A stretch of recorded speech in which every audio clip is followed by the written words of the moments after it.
তোমরা কয়জন একটা মেয়েকে আটকাতে পারো না? সে কি আদ মেয়ে? আহ, ভেনে গেছে। আজ শান্তি বাগানে কে আসছে? ভাইবস লু নিজে দরজাতে অপেক্ষা করছেন। শুনেছি আমাদের জিয়াং শহরের যুবরাজ জিয়াং চু আসছেন। ও, তাহলে তো কথা আছে। এত বড় আয়োজন। ওই সাহেব তো খুশি না হলে পুরো শান্তি বাগান উড়িয়ে দিতে পারেন। গাড়ি এসে গেছে।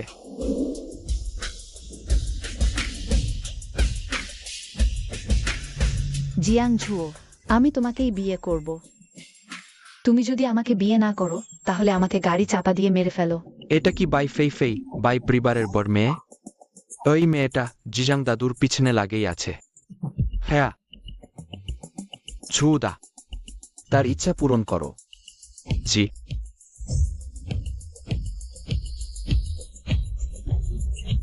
স্ত্রী গাড়ি চাপা দেবে। এগিয়ে যাচ্ছে। কি? স্ত্রী গাড়ি চাপা দিল। ওই সাহেব তো আগের মতোই নির্মম, হিতহীন। জিয়াং ঝু, তোমাকে আমাকে বিয়ে করতে হবে। আরেকজন মরতে এসেছে। জিজাং দাদু বাই ফেই ফেই এর মতো। সুন্দরীকে পর্যন্ত রেহাই দেননি এটার মতো। নিজের অবস্থাটা একবার দেখে নি। ঝুদা, আরেকজন এসেছে। তুমি কি বলো? জি। জিয়াং ঝু, আমার নাম সং জিনিং। গাড়ি থামাও। এটা কি ব্যাপার? জিজাং বর ছেলে এই মোটা মেয়েটার জন্য নার্ম হয়ে গেলেন নাকি? কি নার্ম হওয়া? এটা স্পষ্ট যে জিজাং বর ছেলে বিরক্ত হয়ে গেছেন। এখন নিজেই হাতে কলমে শিখিয়ে দেবেন, একটা উদাহরণ তৈরি করবেন। দেখো, নেমে গেলেন।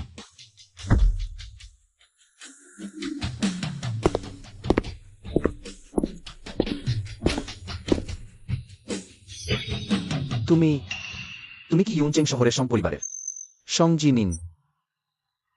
হ্যাঁ, এটা সেই বিয়ের চুক্তি যেটা আমাদের বাবা মায়েরা তোমার বাবা মায়ের সাথে করেছিলেন। সং জিনিং সে সেই সমজের ইউনচেং শহরের প্রথম ধনী সাং পরিবারের মেয়ে ছিল।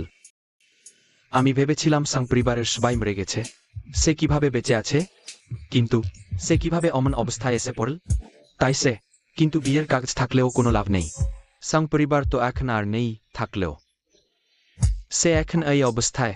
জিজাং বর ছেলে তাকে বিয়ে করবেন না।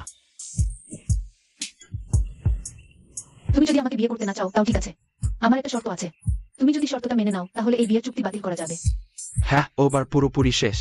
সবাই জানে জিজাং বর ছেলে কাউকে চাপ দিতে সবচেয়ে ঘৃণা করেন। কারোই আমার সাথে শর্ত নিয়ে আলোচনা করার অধিকার নেই। ভাবছিলামই তো। যাক, আশা তো বিশেষ করিনি। ঠিক আছে, তাহলে এই বিয়ের কাগজ তুমি ফেরত নাও। এটাও বাতিল। ঝাংচেং, কটা বাজে? 3:30। তাহলে সময় এখনো আছে। সংমিসকে গাড়িতে উঠিয়ে নাও।